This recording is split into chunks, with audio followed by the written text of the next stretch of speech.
नमस्कार, आप देख रहे हैं प्रदेश का सबसे भरोसेमंद news channel India news Uttar Pradesh Uttarakhand और आपके साथ मैं हूं हिमांशी नेगी।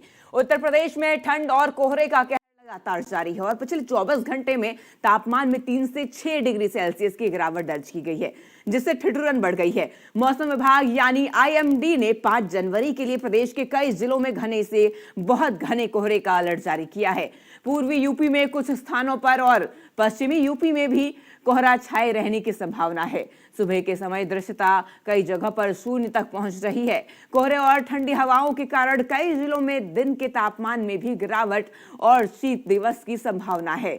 स्कूल भी कई जिलों में बंद रहेंगे। मौसम विभाग ने आने वाले दिनों में शुष्क मौसम की चेतावनी भी दी है, लेकिन ठंड का असर लगातार महसूस होगा। पश्चिमी और तराई के जिलों में गलन भरी पछुआ हवाएं और कोहरे के कारण लोगों की परेशानियां बढ़ रही हैं। वाहन चालक, वरिष्ठ नागरिक और बच्चे विशेष सावधानी बरतें। दृश्यता कम होने से सड़क दुर्घटनाओं का खतरा भी बना हुआ है।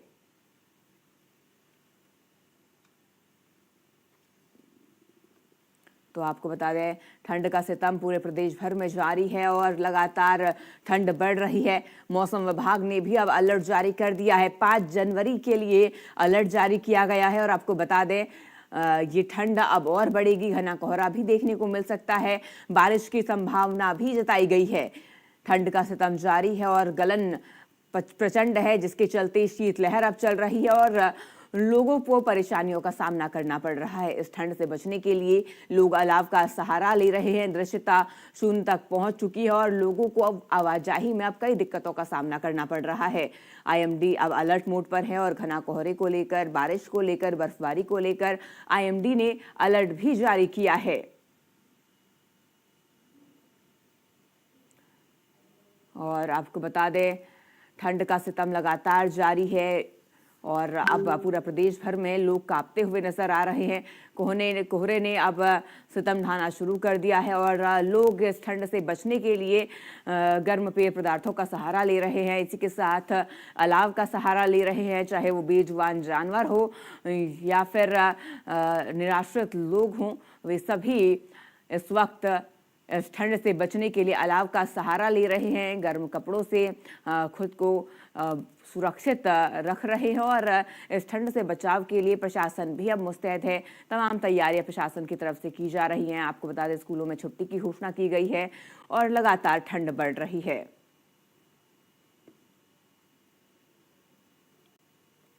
तो ठंड लगातार बढ़ रही है और अब मौसम विभाग ने भी अलर्ट जारी कर दिया है। 5 जनवरी को मौसम विभाग ने अलर्ट जारी किया है। हमारे साथ अलग अलग जिलों से हमारे सहयोगी जुड़ चुके हैं। सबसे पहले गाजियाबाद आपको लिए चलूंगी। संतोष हमारे साथ वहां से बने हुए हैं। संतोष, देखिए, लगातार ठंड, इतने दिनों से लगातार तापमान में तेजी आ रही है, तापमान में गिरावट दर्ज की जा रही है और ऐसे में अब मौसम विभाग ने भी अलर्ट जारी कर दिया है। 5 जनवरी को अलर्ट जारी कर दिया है। गाजियाबाद की मैं बात करूं तो वहां के लिए क्या अलर्ट है और वहां पर तापमान न्यूनतम और अधिकतम क्या दर्ज किया गया है? जी, आपको बताएं कि तापमान में कल से परिवर्तन नहीं है। कल भी 8 और 9 डिग्री न्यूनतम बना हुआ था और 8 से 9 अभी भी ऐसी स्थिति है। 8-9 डिग्री अभी भी है। मेरी मौजूदगी इस समय दिल्ली देहरादून जो कॉरिडोर है, यहाँ गढ़ी कटैया अंडरपास है गाजियाबाद का, ये यहाँ है और यहाँ मेरे बगल में जो है अलाव भी जल रहा है। नगर पालिका के द्वारा यहाँ पे अलाव जलाया गया है और अलाव की व्यवस्था की गई है। तो यहाँ पे जो है, क्योंकि मेन चौराहा है ये और दिल्ली देहरादून कॉरिडोर है, बड़ा हाईवे है, यहाँ पे बहुत सारे लोग निकलते हैं। रात को 24 घंटे ये हाईवे चलता है। तो ऐसे में अगर बात की जाए, यहाँ ठंड की स्थिति काफी खराब है। सबसे ज्यादा जो परेशानी है यहाँ पे, अब वो एक्वाई लेवल बढ़ा हुआ है 340। अभी आप जहाँ मैं खड़ा हूँ, मेरी मौजूदगी जहाँ पे है दिल्ली देहरादून कॉरिडोर पर, इसमें 340 जो है दिखा रहा है। ये बेहद खतरनाक स्थिति में है और ऐसी स्थिति अगर लगातार अगर बात करें तो पिछले 1 सप्ताह से अधिक जो है बनी हुई है। एक दिन के लिए कोई लेवल कम हुआ था, हवा चली थी रात में, तो उससे जो है कहीं ना कहीं कोहरे में अभी भी जो है कमी देखी जा रही है। जितना कोहरा पिछले सप्ताह पड़ा था उतना अभी नहीं है। लगातार 1 तारीख से आईएमडी के अनुसार जो बरसात बताई गई थी वो बरसात नहीं हुई, लेकिन बादल छाए रहे, बरसात नहीं हुई। जब तक बरसात नहीं होगी, यहाँ का जो मानना है लोगों का, जब तक बरसात नहीं होगी कोई लेवल भी कम नहीं होगा, क्योंकि जिस तरीके से अभी जो प्रशासन है उसकी कहीं ना कहीं अनदेखी कही जाएगी या लापरवाही कही जाएगी। केवल सड़क पे जल छिड़काव के अलावा कोई भी ऐसा कदम नहीं उठाया जा रहा, तो कदम जिसके कारण ये प्रदूषण में कमी देखी जाए। बहुत सारी जगह पे जो नगर पालिका के द्वारा ही देखा गया है, जो खुद कूड़ा जला रहे हैं, नगर पालिका के द्वारा जो डंपिंग ग्राउंड है उसमें कूड़ा जलाया जा रहा है। बहुत सारे ऐसे जिनको रोकने का काम है, वो खुद जो है इसको बढ़ाने का काम कर रहे हैं। एक लेवल जो लगातार बढ़ रहा है। यहाँ की जो अगर स्थिति की बात की जाए ठंड की, तो ठंड में जिला प्रशासन ने छुट्टी कर दी है। आज 5 तारीख तक छुट्टियां की गई थी और अभी भी कई निजी स्कूल हैं जो कि उनके आदेश को नहीं मान रहे हैं और स्कूल खोले जा रहे हैं। कहीं न कहीं चोरी छुपे अभी भी जो है स्कूल खोलते हैं और जो है निजी स्कूलों की अगर बात करें तो वो ठेका दिखा रहे हैं जिला प्रशासन का जो आदेश है उसमें। और अभी यहाँ जो ठंड की स्थिति है वो बेहद खतरनाक बढ़ती जा रही है, क्योंकि ये हवा जो चल रही है वो बेहद जो है ठंडी और गलन वाली हवा, जो हवा से सर्दी बढ़ जाती है। और ये जो है स्थिति अभी भी यहाँ पे हाल कांपने वाली ठंड है वो बिल्कुल चालू है। सुबह के लोग समय यहाँ पे ज्यादातर लोग कामकाजी लोग हैं। एनसीआर में पूरे 24 में से 18 घंटे लोग बाहर रहते हैं। तो ऐसे में अगर बात की जाए तो सुबह 7 बजे से ही लोग निकलना शुरू हो गए हैं। जो लोग दोपहिया वाहन से चल रहे हैं उनके लिए बेहद खतरनाक है ये हवा, क्योंकि हवा चल रही है तो ये ठंड में कहीं ना कहीं वो लोग हालांकि गर्म कपड़े और दस्ताने और हेलमेट टोपा सभी लगा के देखे जा रहे हैं। कोई भी ठंड के कारण जो है कोई परेशान न हो, इसके लिए जिला प्रशासन ने पहले ही आदेश जारी किया था। एक लेवल बढ़ने के कारण यहाँ पे जो लोग मॉर्निंग वॉक पे निकलते थे वो जो है निकलने बंद हो गए हैं। बेहद खतरनाक स्थिति की अगर बात की जाए तो सबसे खतरनाक यहाँ पे एक लेवल है, जिसके कारण यहाँ पे जो है जीना दुश्वार हो गया है। जो सांसें हैं, हवा जो सांसों के अंदर के माध्यम से जो हवा जा रही है वो जहरीली हवा जा रही है। जी शिव प्रसाद हमारे साथ रायबरेली से बने हुए हैं। शिव, रायबरेली में इस वक्त कैसी स्थिति देखने को मिल रही है? मैं आपके पीछे देख पा रही हूँ घना कोहरा इस वक्त नजर आ रहा है, तो क्या इस वक्त वहां पर तापमान दर्ज किया गया है और तमाम अपडेट्स? हिमांशी, नए साल की शुरुआत के साथ यूं कहें कि आज 5वां दिन है। पहले दिन तो धूप निकली तो ठीक ठाक रहा, लेकिन ये बीते यानी अब 4 दिन हो गए सूर्यदेव के दर्शन बहुत कम हुए तो 10-15 मिनट के लिए, तो उससे जो है तापमान बहुत जो है गिरावट है। रात की तापमान की बात करें तो 9 डिग्री के आसपास था। अभी जो सुबह है धीरे धीरे थोड़ा सा जो आसमान में बादल छाए हुए हैं उससे जो थोड़ी सी ये है खबर राहत भरी है कि कोहरे में थोड़ी सी जो है कमी देखी जा रही है, लेकिन तापमान दिन का जो है 17-18 डिग्री के आसपास बताया जा रहा है। लेकिन जब हवाएं चलती हैं और उसमें कोहरा और जिस प्रकार से हल्की पतली जो बूंदें हैं ये पानी की हैं, ओस की हैं, ये जब शाम होती है तो बहुत ज्यादा लोगों को परेशान करती है। आप अगर बाइक से या पैदल जा रहे हैं तो आप यूं कहें कि अगर 20-25 आधे घंटे रह गए तो भीग जाएंगे। और ऐसे में और जो एक यूं कहें कि ठंड का कहर अब इतना ज्यादा है कि अस्पतालों में बुजुर्ग और बच्चों की संख्या ज्यादा देखी जा रही है। हार्ट के मरीज कुछ दूसरे तरह के, एक डॉक्टर से कल बात हुई, उन्होंने कहा कि अब दूसरी तरह का हार्ट का सीने में तो दर्द होता है, लेकिन एक अब नया प्रकार का पेट में दर्द होता है और लोग उसकी शंका में पेट की दवा खाते हैं, लेकिन इसमें जांच कराने की जरूरत है। तो अब समझ लीजिए कि रोग भी जो अलग अलग स्थान बदल रहा है ऐसे इस मौसम में। तो सर्दी का जो सितम है वो बिल्कुल रायबरेली और आसपास जारी है। इसके बचाव के लिए जो इंतजाम है, खुद इंतजाम जो सरकारी अलग इंतजाम है, और जो ऐसे आप बाहर हैं या घर में जिनकी जरूरत है गर्म कपड़े अलाव, गर्म पानी, चाय उसका इस्तेमाल करते रहिए, ऐसा जो है डॉक्टर भी बता रहे हैं। अलाव की बात करें तो जो जिला प्रशासन की व्यवस्थाएं वो अलाव उनके जल रहे हैं, रैन बसेरे जल रहे हैं। गाँव में अब जो है समाज सेवी और जनप्रतिनिधि निकल रहे हैं, कंबल वितरण के भी कार्यक्रम देखे जा रहे हैं। लेकिन जिस प्रकार से मौसम ये 3-4 दिनों से अब गड़बड़ होता चला जा रहा है, नए साल में बहुत ज्यादा जो है ठंड लोगों को प्रभावित कर रही है। इसमें सभी प्रभावित है, इंसान हो, जानवर हो, पशु पक्षी सभी देखे जा रहे हैं प्रभावित। और खास बात यह है कि हवाओं के साथ जो ठिठुरन बहुत ज्यादा है। लोग आप जितने भी कपड़े पहने हैं अगर बाहर कहीं फंस गए तो आप बगैर गर्म जो कपड़ों के और अलाव आपकी मजबूरी हो जाएगी सेकने के लिए। तो ये हालात है रायबरेली में बीते 3-4 दिनों से। मौसम बहुत खराब है और ये भी आशंका जताई जा रही है कि जो आसमान में बादल छाए हुए हैं उससे जो है बारिश होगी, बारिश जब हो जाएगी तब उसके बाद और ज्यादा ठंड जो है लोगों को प्रभावित करेगी। जी मानसी। संजय त्यागी हमारे साथ बने हुए हैं हापुड़ से। संजय, देखिए जैसे हमारे सहयोगी ने भी बताया कि कोल्ड वेव चल रही है और इसी के साथ ठिठुरन भरी सर्दी नजर आ रही है, हर तरफ लोग ठिठुर रहे हैं, अलाव का सहारा ले रहे हैं। हापुड़ की अगर बात की जाए, हापुड़ में अधिकतम तापमान क्या दर्ज किया गया है, न्यूनतम तापमान क्या दर्ज किया गया है और इस वक्त वहां पर क्या स्थिति बनी हुई है? जी, अगर हापुड़ की बात करें तो आज भगवान सूर्यदेव के दर्शन हापुड़ में लगभग 5वें दिन जाकर आज सूर्यदेव के दर्शन हुए हैं, क्योंकि नए साल से लेकर आज तक भगवान सूर्यदेव के दर्शन नहीं हुए थे, लेकिन आज भगवान सूर्यदेव के दर्शन हो चुके हैं। और तापमान की अगर हापुड़ की बात करें तो तापमान लगभग रात का तो 6-7 के आसपास का चल रहा है, लेकिन दिन में भी बात करें तो दिन में भी लगभग 10 या 12 के आसपास कल टेम्परेचर हापुड़ का रहा था। लेकिन अगर आज की बात करें तो सूर्यदेव के दर्शन हुए तो शायद टेम्परेचर आज कुछ ठीक रहे, लेकिन शीतलहर चल रही है। और शीतलहर के साथ साथ जो ठिठुरन वाली ठंड है, जैसे पहाड़ी इलाकों में बर्फ पड़ रही है, और उसके साथ साथ जो पछुआ हवा चल रही है, उससे इस समय ज्यादातर लोग परेशान हैं। उस ऐसे में सबसे ज्यादा बुजुर्ग या फिर वो लोग ज्यादा परेशान होते हैं कि जिनको पुरानी चोटें होती हैं। ऐसे में जो चोट होती है वो ज्यादा से ज्यादा अकड़ती है और उसमें काफी दर्द भरी पीड़ा सहन करनी पड़ती है। और अगर बात करें हापुड़ में तो इस समय लोग बाग स्वयं दूसरे लोगों को बचाने के लिए सड़कों पर निकल चुके हैं। जैसे कि कंबल वितरण की बात अभी हमारे सहयोगी कर रहे थे, इसी तरीके के हापुड़ में कंबल वितरित किए जा रहे हैं। अगर बात की जाए तो कई जगह से ये भी देखने को मिलता है कि लोग बाग शाम के समय लोगों को चाय वगैरह पिलाते हुए दिखाई देते हैं, कि जो अपनी फैमिली के साथ अपनी गाड़ियां वगैरह लेकर निकलते हैं, उनके अंदर अपने जो चाय के कैन वगैरह होते हैं वो उसमें रख लेते हैं और लोगों को चाय बांटते हुए वहां से निकल जाते हैं। ऐसे में कुछ गो रक्षक भी ऐसे देखने को मिलते हैं जो गायों को कंबल वगैरह या फिर टाट की बोरी वगैरह उड़ाते हैं, क्योंकि ऐसे में इंसान से लेकर जानवर तक सभी इस समय कड़ाके की सर्दी से परेशान दिखाई दे रहा है। अगर बात की जाए तो इस समय ठिठुरन वाली ठंड है, और ऐसे में सबसे ज्यादा जो देखने को मिल रहा है वो बुजुर्गों के साथ सबसे बड़ी समस्या चल रही है, क्योंकि उनको जोड़ों के दर्द होते हैं और ऐसे में उनको घर से बाहर निकलना बड़ा मुश्किल होता है।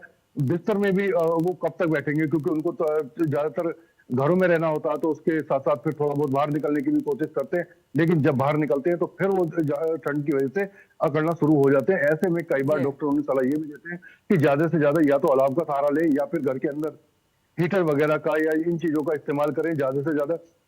और डॉक्टरों का कहना इस समय ये भी है कि इस समय जैसे गर्मियों के अंदर की बात करें कि गर्मियों में ज्यादा से ज्यादा पानी पिया जाता है, तो ऐसे में पानी की मात्रा अपने शरीर के अंदर बनाए रखें, ज्यादा से ज्यादा पानी पिए और पानी गर्म पानी का सेवन करें, जैसे गर्म पानी है या चाय है, ज्यादा से ज्यादा लिक्विड लें। और ऐसे में अगर व्यायाम वगैरह भी कर रहे हैं तो घर से बाहर ना निकलें, घर के अंदर व्यायाम करें, क्योंकि आप अपनी इम्यूनिटी पावर को मजबूत रखें। अगर ऐसे में इम्यूनिटी पावर मजबूत रहेगी तो आप हर रोग से अपने आप को लड़ने के लिए मजबूत कर सकते हो। और अगर बात की जाए तो कल भी प्राइवेट हॉस्पिटलों में या सरकारी हॉस्पिटलों की बात करें तो वहां पर ओपीडी की लंबी लंबी लाइनें लग रही थी। डॉक्टरों से भी बात हुई थी तो उनका कहना यह था कि यहाँ पर इस समय जो जितने भी मरीज आ रहे हैं वो ज्यादातर सर्दी के हैं, खांसी जुकाम वगैरह के मरीज हैं। और ऐसे में सबसे ज्यादा जो दिक्कत का सामना करना पड़ता है वो हार्ट पेशेंट को सबसे ज्यादा दिक्कत का सामना करना पड़ता है। और ऐसे में प्रेग्नेंट महिला को भी काफी सेफ्टी की आवश्यकता होती है। और अगर बात की जाए तो इस समय स्कूल हो या फिर छोटे बच्चों के स्कूल हो या कॉलेज हो, सब इस समय बंद चल रहे हैं। 16 तारीख तक के ऑर्डर आ गए हैं कि 16 तारीख तक के सभी 12वीं क्लास तक के स्कूल बंद रखे जाएंगे। ऐसे में बच्चे ज्यादातर घरों में हैं और जो लोग सुबह के समय मॉर्निंग वॉक वगैरह के लिए निकलते थे, पार्कों की बात करें तो इस समय पार्कों में या रोडों पर सन्नाटा पसरा हुआ दिखाई दे रहा है। और ज्यादातर इस समय विजुअलिटी डाउन चल रही है, जगह जगह कोहरा भी है। लेकिन अगर हापुड़ की बात करें तो हापुड़ में आज मौसम काफी ठीक है। 1 जनवरी से लेकर आज 5 जनवरी तक कोहरा तो हापुड़ में नहीं रहा है, लेकिन भगवान सूर्यदेव के दर्शन नहीं हो पा रहे थे। आज सूर्यदेव के दर्शन भी हुए हैं। और ऐसे में सबसे ज्यादा ट्रेनें हो या फ्लाइट हो या फिर यातायात की अगर बात ही चल रही है तो उसमें जैसे बसें वगैरह हैं या 2 पहिया वाहन वाले चालक हैं, सभी इस समय परेशान दिखाई दे रहे हैं। और ज्यादा से ज्यादा सभी लोग अपने आप को रोक चुके हैं। ऐसे में ठंड में अपना बचाव बहुत ज्यादा जरूरी है। जी बिल्कुल, सभी लोग इस वक्त परेशान हैं और खासकर वाहन चालक। ऐसे में संतोष, मैं आपसे ये भी जानना चाहूंगी, देखिए जैसे जैसे ठंड बढ़ रही है लोग अपने घरों से कम बाहर निकल रहे हैं। ऐसे में व्यापार की मैं बात करूं, स्ट्रीट वेंडर्स की मैं बात करूं, क्योंकि व्यापार पर इसका खासा असर देखने को मिल रहा है। लोग खरीदारी के लिए कम निकल रहे हैं। क्या व्यवस्था है, क्या गाजियाबाद में इस वक्त स्थिति देखने को मिल रही है व्यापार की? जी बिल्कुल, दुकानदारों का कहना है कि जो लोग बाजार में यहाँ पे, जैसा कि मैंने बताया कि बहुत ज्यादा व्यस्त रहता है एनसीआर, तो जो देर रात तक भी लोग बाहर दिखाई देते थे वो जो है 8 बजे से पहले ही अपने घरों में पहुंच जाते हैं। तो ये जो है कहीं ना कहीं कमी देखी जा रही है। युवा के अलावा कोई भी जो युवा है वो तो बाहर देखे जाते हैं, रात के 10 बजे तक भी जो है देखे जाते हैं कहीं कहीं पे, या मॉल है या बड़े शॉपिंग सेंटर हैं। परंतु जिस तरीके से कहा जाए कि जो जिस भीड़ जो मॉल में या अन्य शॉपिंग सेंटर पे देखी जाती थी या बाजारों में देखी जाती थी, वो अब जो है कहीं भी देखने को नहीं मिल रही है। लगातार जिस तरीके से अभी की जो स्थिति है पिछले 15 दिन से जो है ऐसी बनी हुई है। 25 दिसंबर के बाद यहाँ पे जो है डाउन हो गया था टेम्परेचर, और उसके बाद अभी भी जो है 15 जो है जनवरी तक ऐसा रहेगा, क्योंकि एक महीने यहाँ पे कड़ाके की सर्दी पड़ती है, हर वर्ष पड़ती है। और हर वर्ष की भांति इस बार भी जो है, हालांकि कोहरा इस बार जरूर जो है देखने को कम मिल रहा है पिछली बार की भांति। उसकी बजाय पॉल्यूशन है, और पॉल्यूशन की चादर जो है ऐसे ढक रखी है जैसे कि कोहरे ने ही ढक रखा हो, लेकिन वो पॉल्यूशन है 340 अभी भी, जैसा कि मैंने बताया था, बना हुआ है, जो बेहद खतरनाक श्रेणी में है। रेड दिखा रहा है पूरा यहाँ पे, और उसकी वजह से भी लोग कम निकल रहे हैं। अभी भी मेरी जहाँ मैं खड़ा हूँ, मेरी आंखों में इतना जो है जलन हो रही है यहाँ पे कि कई बार जो है यहाँ पे बार बार आंसू निकलने की स्थिति में है। ऐसे यहाँ पे इतनी जलन है, और 340 जो है बेहद खतरनाक स्थिति में है। डॉक्टरों ने भी बताया है, जिला प्रशासन भी, जो सीएमओ है उन्होंने भी कहा है कि अगर बहुत जरूरी काम न हो तो न निकले, बिल्कुल घर में रहे। इसी कारण से स्कूल की जो छुट्टियां हैं वो सर्दी के साथ साथ एक लेवल बेहद खतरनाक स्थिति में इस कारण भी है। और इससे भी जो है यहाँ पे कामकाज पे असर पड़ रहा है। लोग अपने कामकाज पे कम पहुंच पा रहे हैं, हालांकि वो बहुत जरूरी है। वही लोग निकल रहे हैं जिनको ज्यादा जरूरी काम है। जो लोग जिनका घर पे बैठ के काम चल सकता है, तो घरों में बैठ के ज्यादा चलाने का प्रयास कर रहे हैं। हालांकि ऑनलाइन बहुत सारे वर्क है जो ऑनलाइन हो जाते हैं, तो उससे भी जो है कहीं ना कहीं लोग अभी घरों में ज्यादा देखे जा रहे हैं, बाहर रोड पे कम दिख रहे हैं। जी रायबरेली से हमारे साथ हमारे सहयोगी हैं शिव प्रसाद। देखिए, जैसा हमारे सहयोगी ने बताया कि लगातार ठंड बढ़ रही है और इसका खासा असर लोगों पर देखने को मिल रहा है। रायबरेली की मैं बात करूं और प्रशासनिक व्यवस्थाओं की मैं वहां पर बात करूं, तो नगर पालिका की तरफ से कैसी व्यवस्थाएं वहां पर देखने को मिल रही है? देखिए, जो सरकारी इंतजाम है उसमें नगर पालिका है, नगर पंचायत है, तहसीलें हैं, तो अलग अलग संस्थान ने जो है बना दिया है कि आप जो है अलाव की व्यवस्था करेंगे और आप जो है रैन बसेरों में। तो रायबरेली में एक नगर पालिका है, 9 नगर पंचायतें हैं। सब जगह जो है उनके एक निश्चित स्थान है, वहां पर रैन बसेरे संचालित हैं और अलाव चल रहे हैं। दूसरी ओर तहसीलों के माध्यम से कंबल वितरण का कार्यक्रम चल रहा है। बहुत जगह कंबल बांटे गए हैं।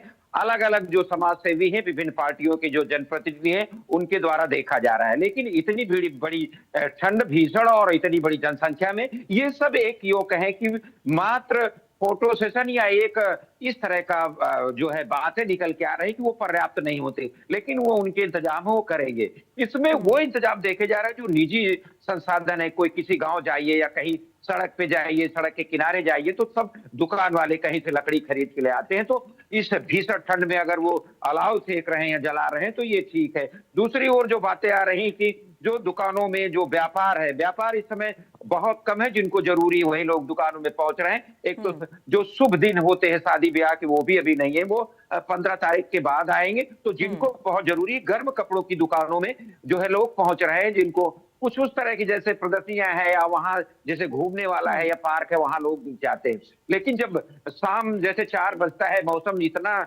ठंडा रहता है कि सूर्यदेव के दर्शन नहीं रहते, कोहरा भी गिरने लगता है, तो वो भी सब सन्नाटा छा जाता है। मुख्य जो सड़कें हैं जिसमें वाहनों की भरमार चला करती थी, उनकी स्पीड से, तो वो भी बहुत कम देखने को मिल रहा है। जिनको जरूरी वही सब देखे जा रहे हैं। तो रायबरेली में यूं कहे कि ठंड का कहर अब धीरे धीरे बहुत बढ़ता जा रहा है। जिस प्रकार से मौसम के जानकारों ने बताया है कि आगे आने वाले दिनों में बारिश होगी और ठंड और होगी। पूरा यूं कहें कि अब 15 तारीख के बाद 26 या पूरे जनवरी माह भर अब ठंड से लोगों को और जो है अभी राहत मिलने की उम्मीद, ऐसा मौसम विभाग और मौसम के जानकारों ने बताया है कि अभी ठंड और बढ़ेगी। जी, और संजय, मैं आपके पास आना चाहूँगी। जैसे कि देखिए, लगातार ठंड बढ़ रही है और यातायात की मैं बात करूँ, क्योंकि यातायात बुरी तरीके से प्रभावित हो रहा है। विजिबिलिटी काफ़ी कम है कई जगहों पर। पूरे प्रदेश भर में ऐसे कई मामले सामने आए जहां एक्सीडेंट हुए, विजिबिलिटी काफ़ी कम है, यातायात इससे काफ़ी बाधित हो रहा है।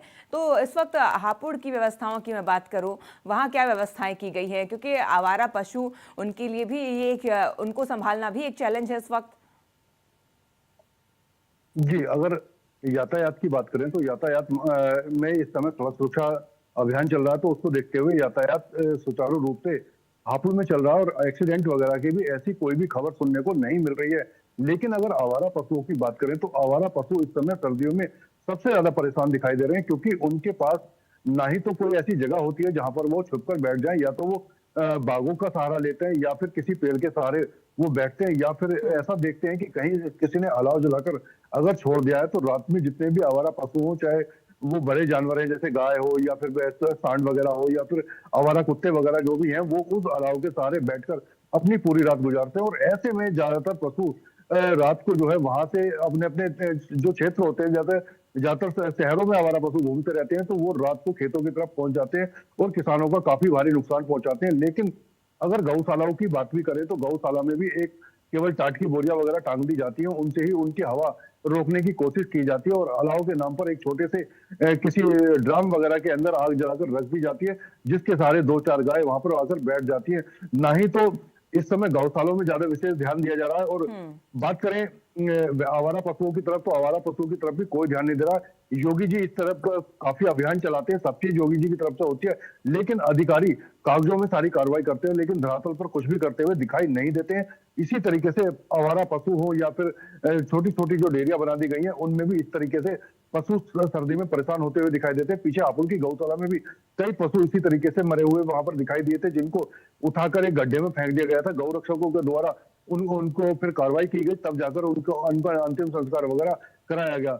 हर काम कागजों में हो रहा है, लेकिन धरातल पे कोई भी काम होता हुआ नजर नहीं आता है। जी बिल्कुल संतोष, देखिए आपके पास आना चाहूंगी मैं। लगातार जैसे ठंड बढ़ रही है, ऐसे में मुख्यमंत्री योगी आदित्यनाथ की तरफ से भी ये निर्देश दिए गए हैं सभी अधिकारियों को कि कोई भी व्यक्ति खुले आसमान के नीचे रात ना गुजारने को मजबूर हो। ऐसे में तमाम जो प्रशासनिक अधिकारी हैं वे भी मुस्तैद हैं। गाजियाबाद की मैं बात करूँ तो वहां पर क्या ऐसे कोई मामले अब तक सामने आए? नहीं, ये तो जब से आए 1 सप्ताह से अधिक हो गया उनके आदेश को आए हुए, और जब से उन्होंने आदेश दिया है उसका तो पालन यहाँ पे मिल रहा है देखने को, क्योंकि अधिकारी रात को जो है भ्रमण करते हैं। जो उनकी नीचे टीम है उनको भी लगाया हुआ है। यहाँ लोग जितना बड़ा जो रैन बसेरा बनाया हुआ था, 100 बेड का रैन बसेरा है, और एक जगह और उन्होंने अस्थायी बनाया हुआ है, एक स्थायी रैन बसेरा बना हुआ है और एक जो अस्थायी बना हुआ है। तो अभी उतने भी लोग वहां पे नहीं पहुंचे हैं, और हालांकि किसी को अगर कोई मिलता है ऐसा तो देखने को जो परेशान है, पीड़ित है, तो उसको पहुंचाया जा रहा है। उसकी जो है कई जगह उन्होंने मीडिया पे, सोशल मीडिया पे अपने वो डाले हुए हैं फोटो, और निरीक्षण भी कर रहे हैं। जो यहाँ एसडीएम है वो निरीक्षण करते हैं, परंतु ये जो अभी की स्थिति सबसे खतरनाक है वो ये है कि जैसा कि अभी सहयोगी बता रहे थे, हापुड़ से बेजुबान जो जानवर है उनके लिए भी आदेश दिया था। और सबसे ज्यादा गौवंश, मतलब अगर कहा जाए जो सनातन की सरकार प्रेमी है योगी आदित्यनाथ, और गौवंश के लिए बहुत ज्यादा वो चिंतित भी रहते हैं। तो ऐसे में गौवंश ही रोड पे ज्यादा देखे जाते हैं और वो ही ज्यादा परेशान है। और जो आवारा पशु के लिए कहा जाता है तो वो गौवंश है। इससे अधिक जो लोग जो है, चाहे वो नंदी हो या गौ माता हो, सबके साथ जो है लोग रोड पे देखते हैं और कूड़ा खाते हुए भी मिल जाते हैं बाहर। और की सबसे बड़ी जो समस्या है वो यहाँ पे गाजियाबाद में ज्यादा है, और उनके कारण कई बार बड़ी दुर्घटना भी हो जाती है। और जिस तरीके से यहाँ पे रोडों पे जब उनको कोई सहारा नहीं मिलता तो रोडों पे घूमते हैं। और आप देख रहे हैं, मैं आपको एक और दिखाना चाहूंगा कि किस तरीके से यहाँ पे जो स्थिति है वो काफी लोग जो है यहाँ पे लाइट जला के अभी भी अपना जो वो निकाल रहे हैं। यात्रा कहीं भी अगर जाना होता है तो ये देखिए रोड पे जो है लोग अभी जहाँ आ रहे हैं, मेरे पीछे हाईवे पे है, लाइट जलती हुई। चाहे कोई भी वाहन आएगा आप देखेंगे ज्यादातर वाहनों की लाइट जलती हुई जो है लोग राय चला रहे हैं। हालांकि जिस तरीके से अभी मौसम खुला हुआ है, लेकिन फिर भी लोग जो है लाइट जला के ही अपने गंतव्य तक पहुंच रहे हैं। बिल्कुल, विजिबिलिटी काफी कम है संतोष, और सभी लोग यात्रा करने में सावधानियां बरत रहे। जुड़ने के लिए और तमाम जानकारी हम तक पहुंचाने के लिए आप सभी का शुक्रिया। तो फिलहाल मेरे साथ इस बुलेटिन में इतना ही। आप बने रहिए इंडिया न्यूज उत्तर प्रदेश उत्तराखंड के साथ। नमस्कार।